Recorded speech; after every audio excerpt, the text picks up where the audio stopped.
Nuestro texto inicial se encuentra en el libro de los Hechos, capítulo 4, verso 13. Entonces, viendo el denuedo de Pedro y de Juan, y sabiendo que eran hombres sin letras y del vulgo, se maravillaban y les reconocían que habían estado con Jesús. La mayor barrera que afrontó Jesús con sus seguidores fueron sus propias opiniones y prejuicios, enseñados y aprendidos durante siglos. Desechaban lo que Jesús decía si sus palabras no iban de acuerdo con sus propias ideas acerca de la salvación. Recordemos que Jesús, después de su resurrección, todavía los siguió preparando por 40 días más, hasta el día de su ascensión, y pensar que los discípulos todavía le preguntaban acerca de la liberación israelita de los romanos. Solo después de 10 días intensos de oración e íntima comunión con Dios, fue derramado sobre ellos el Espíritu Santo. Así fue alumbrada la oscuridad de sus prejuicios y vieron la verdad que los hizo libres, listos para escuchar lo que Dios realmente les decía. Así es como llegó el día del Pentecostés. Sin embargo, la Iglesia afrontaba muchos desafíos, en especial la oposición de algunos dirigentes religiosos locales que querían detener a la naciente Iglesia. Aquí vemos el tema del gran conflicto desarrollado de diferentes modos. Lo veremos manifestado cuando los que están en el poder son inspirados por el enemigo para reprimir la verdad. También lo vemos en una manera más sutil pero vital en el corazón humano. Aún después de 3 años y medio, los discípulos todavía tenían muchas ideas equivocadas. Jesús, en vez de perder tiempo corrigiendo sus falsas ideas, se concentró en el verdadero problema. Para sus discípulos, recibir el poder del Espíritu Santo era mucho más importante que las discusiones en religión y en política. Después de contemplar a Jesús ascendiendo en las nubes, los dirigentes vieron 2 ángeles que les dijeron que de la misma forma Jesús volvería y que ese día sobrepasaría aún los sueños más grandiosos porque vendría como Rey de toda la creación. No obstante, necesitaban algo más. De acuerdo a las palabras textuales de Jesucristo, debían esperar hasta que el Espíritu Santo los bautizara, porque aunque el enemigo había sido derrotado, no estaba todavía acabado y ellos necesitarían ese poder de lo alto para hacer lo que Jesús les había ordenado y para renovar una verdadera comunión unos con otros. A los 50 días en el Pentecostés, el Espíritu Santo descendió con un formidable estruendo, como cuando viene una gran tormenta. Se les apareció para revelarles e imprimir la verdad en ellos. Así como el Espíritu Santo se movía sobre el abismo al comienzo del proceso de la creación, el Espíritu de Dios se movía sobre los discípulos para traer poder, orden y propósito, y se les manifestó visiblemente cuando aparecieron como lenguas de fuego sobre cada uno de ellos. Era un comienzo nuevo, una recreación. La iglesia cristiana estaba naciendo.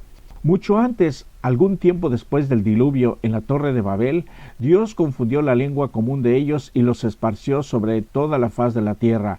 En Pentecostés, Dios hizo lo contrario. Aquí capacitó un grupo de personas ahora listas para proclamar las buenas noticias de que un día el mal será eliminado para siempre a través de Jesucristo. Personas de todas las naciones bajo el cielo se reunieron asombradas, pues cada uno oía en su propio idioma lo que los discípulos decían. Pedro usó esta conmoción que atrajo a muchos como una oportunidad para hablar a la multitud que se congregó. Les dijo del derramamiento del Espíritu Santo que prepararía a un pueblo para encontrarse con Dios. Señaló la verdadera misión del Mesías Jesús y los reprendió por crucificarlo. Ellos se sintieron profundamente conmovidos y como respuesta al ofrecimiento divino de reconciliación, 3,000 personas fueron bautizadas y se unieron a los discípulos. Algunos que bajo la inspiración de Satanás consintieron en la muerte de Jesús se arrepintieron y convirtieron bajo la influencia del Espíritu Santo. Es maravilloso el poder de Dios que quiere y puede perdonar al peor de los pecadores y cambiar los corazones más duros, pero es necesario que exista alguien como tú y yo para comunicárselos y por supuesto siempre auxiliados por el Espíritu Divino. Esa es la verdadera razón de nuestra existencia, para ser llamados y venir a ser parte de la Iglesia. En ella todas las actividades deben girar en torno a la predicación de las buenas nuevas de Dios para todo ser humano. Ese es nuestro privilegio, esparcir las buenas noticias de salvación. Después del Pentecostés, los sacerdotes y los gobernantes veían que Cristo era más dignificado que ellos. Como los saduceos no creían en la resurrección, se enojaban al oír a los discípulos afirmar que Cristo había resucitado de los muertos, pues comprendían que si se dejaban los apóstoles predicar a un Salvador resucitado y obrar milagros en su nombre, todos rechazarían la doctrina de que no hay resurrección y pronto se extinguiría la secta de los saduceos. Cuando los líderes confrontaron a los discípulos, estos no vacilaron. Los sacerdotes no esperaban esto de hombres sin letras y del vulgo. Hicieron salir a los discípulos de la sala y consultaron entre sí, pensando que si les ordenaban que no enseñaran más en el nombre de Jesús, ellos los obedecerían. Cuán equivocados estaban. Los discípulos volvieron y se unieron a los demás y juntos alababan a Dios. Oraron pidiendo más valor y que Dios permitiera que hubiese más manifestaciones del poder divino. No necesitaron esperar mucho. La popularidad de los discípulos crecía y la gente traía a sus enfermos a las calles para permitir que por lo menos la sombra de Pedro pasase sobre ellos. Multitudes vinieron de pueblos cercanos y sus enfermos fueron sanados. En todo esto podemos ver el gran conflicto. Líderes sin escrúpulos que procuraban suprimir la verdad. Personas fieles leen sus Biblias y oran pidiendo poder divino. Enfermos son sanados y almas son ganadas. Aunque las cosas no siempre resultan tan bien como aquí, nunca debemos olvidar que el gran conflicto se desarrollará y que la victoria final es nuestra, porque lo que Jesús realizó para toda la humanidad es seguro, porque está garantizado por su propia palabra. Esteban, lleno de gracia y de poder, fue llevado ante ellos. Su testimonio fue tan convincente que sus adversarios fabricaron historias falsas y acusadoras contra él, por lo que fue arrastrado ante el concilio. Esteban dio una respuesta poderosa e irrefutable a quienes lo acusaban, que ellos se enfurecieron hasta sentirse como cortados por la mitad del corazón. Se convencieron por sus palabras, otros también se convencieron. Los apóstoles hasta ahora habían tenido éxito al desafiar los líderes, pero cuando Esteban trató de hacer lo mismo, fue muerto por una turba airada. En un esfuerzo de Satanás por eliminar el nuevo movimiento, Esteban fue el primer mártir. Si Satanás pudo inspirar a algunos líderes para que ejecutaran a Jesús, sus seguidores no podían esperar nada menos. Por supuesto, a lo largo del gran conflicto, de tanto en tanto, el Señor permite que se realice una victoria de lo que parece una derrota. No fue diferente aquí. Después de la muerte de Esteban, Saulo fue elegido miembro del Sanedrín como reconocimiento por la parte que había desempeñado en aquella ocasión. Durante algún tiempo fue un poderoso instrumento en las manos de Satanás para proseguir su rebelión contra el Hijo de Dios, pero pronto este implacable perseguidor iba a ser empleado para edificar a la iglesia que según él estaba demoliendo. El Todopoderoso había escogido a Saulo para que ocupara el sitio de Esteban, para predicar y sufrir por su nombre, y difundir por todas partes las nuevas de la salvación por medio de su sangre. Algunas veces vemos que algo bueno sale de lo que es obviamente malo. No obstante, no siempre debemos esperar eso. Solo Dios, que sabe lo que es mejor, dirigirá cada movimiento de su pueblo. Los discípulos tenían ideas preconcebidas que les impedían entender lo que Jesús les enseñaba. Además, compartían prejuicios nacionales. Un ejemplo, la historia de la mujer samaritana a la que Jesús le pidió agua. Ella se sorprendió porque judíos y samaritanos no se tratan entre sí. Los prejuicios nacionales también aparecen en el informe de Cornelio, un centurión romano. Él era un varón justo y temeroso de Dios y muy respetado por la gente. Un ángel lo instruyó para que llamara a Pedro. Mientras, en el pueblo de Jope, Pedro subió a la azotea para orar. Allí tuvo una extraña visión. Del cielo descendió una gran sábana atada por las 4 esquinas. Adentro había criaturas que él consideraba inmundas. De ellas se le dijo que matara y comiera. La reacción de Pedro nos enseña una lección importante. Algunas personas piensan hoy que ese fue el momento en que Dios cambió la dieta humana para permitir que la gente comiera cualquier cosa o animal que le gustara. Eso no es lo que Pedro obtuvo de la visión. Cuando llegan los hombres de Cornelio, acepta ir con ellos. Cuando Pedro se encuentra con Cornelio, le cuenta la visión y su significado. Cristo es el Salvador de todo el mundo. Los gentiles, los así llamados por los judíos, también son almas preciosas por las que Cristo murió. Pedro aprendió una lección que todos tenemos que aprender. En Cristo todas las barreras han sido derribadas y la distinción entre las personas ya no existe más, sino que en toda nación se agrada del que le teme y hace justicia. Es agradable creer que todos somos uno en Cristo, pero no siempre sentimos así, incluso en la iglesia. Lo primero que podemos hacer es reconocer los prejuicios que tenemos. Segundo, con la ayuda del poder de Dios, podemos llegar a amar a los demás como a nosotros mismos. Es imperativo que Jesús lo encuentre hoy en nosotros.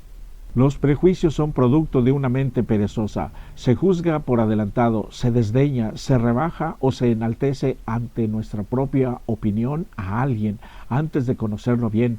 Las primeras impresiones de alguien son, por lo general, incompletas e incorrectas. No se debe asumir que nuestra intuición nunca se equivoca. Es importante no tomar decisiones importantes basadas en percepciones limitadas. El éxito en la vida se verá afectado adversamente si tenemos prejuicios, temor, orgullo o cualquier otra forma de discriminación que incide en nuestra forma de pensar. El autor ruso Fyodor Dostoyevsky escribió acerca del retorno de Jesús de una manera inventada. Aquí, el jesuita inquisidor visitó a Jesús que había sido arrestado. Ya en la cárcel lo castigó por querer dar libertad a los seres humanos y le reclama textualmente: ¿acaso te olvidaste de que el hombre prefiere la paz y aún la muerte antes que tener la responsabilidad de la libertad de elección en el conocimiento del bien y del mal? Por eso existe tanta gente pasiva y sin deseos de mejorar y se conforman a vivir en su zona de confort hoy. No les gusta por eso pensar en el mañana. Nada es más seductor para el hombre que su libertad de conciencia, pero eso es causa de mucho sufrimiento. A pesar de su audacia y cinismo, el escritor tenía claro un punto. Consideren lo que los humanos han hecho con su libertad: dolor, abusos, maldad, pecado, sufrimiento y al final no solo la muerte de esta vida temporal, sino la pérdida de la esperanza de una vida eterna con Dios. Esta es la verdadera tragedia de la vida, pero que el hombre más de las veces la prefiere a dejar de lado lo que trae tan arraigado desde su nacimiento, el apego al pecado como herencia, pero más es su miedo a recibir a Dios, la luz para alumbrar su ser interior, para ver su verdadera condición, ver el ofrecimiento divino de salvación en Jesús, usar su libre derecho de elección y escapar por su vida de las garras del enemigo que lo tiene entrampado. Así es, amigos, la cruz revela el sagrado y altísimo costo de la libertad, pagada con la vida de Jesús, quien ahora la otorga gratuitamente a todos. Por eso, Satanás se empeña tanto en confundir y desvirtuar con sus prejuicios, engaños, ignorancia de la santa palabra, saturándonos de actividades y distracciones para no percibir el único poder para ser libertados. La libertad impacta el gran conflicto en este mundo. Es un don precioso, pero necesitamos ser cuidadosos con lo que hacemos con ella. La elección ahora es toda nuestra. Uno de los mayores males que todavía existe es el prejuicio étnico, racial, nacional y cultural. ¿Cuánto daño han hecho este mal? Esto lo vemos en todo el mundo y en algunos casos lamentables aún dentro de la iglesia. Esta actitud es tan contradictoria con la enseñanza más básica y fundamental del Evangelio. Realmente necesitamos rogar por la unción del Espíritu Santo cada día para, bajo su influencia, hacer las mejores decisiones a favor de Dios. Lo maravilloso es que ese recurso está disponible para nosotros hoy en el nombre de Jesús. Por eso, vengamos a Él que nos recibe nuevamente con sus brazos abiertos para darnos el perdón y con Él su poder de libertad para vivir la vida plena y feliz, haciendo su voluntad revelada y así tener la esperanza de un futuro mejor. Que Dios te bendiga en esta vida y en la venidera. ¿Cómo decir te amo si cada día te fallo? Voy por la vida y caigo, pero créeme, Cristo te amo. Sé que me amas tanto, amor tan puro y santo. Triste estoy pensando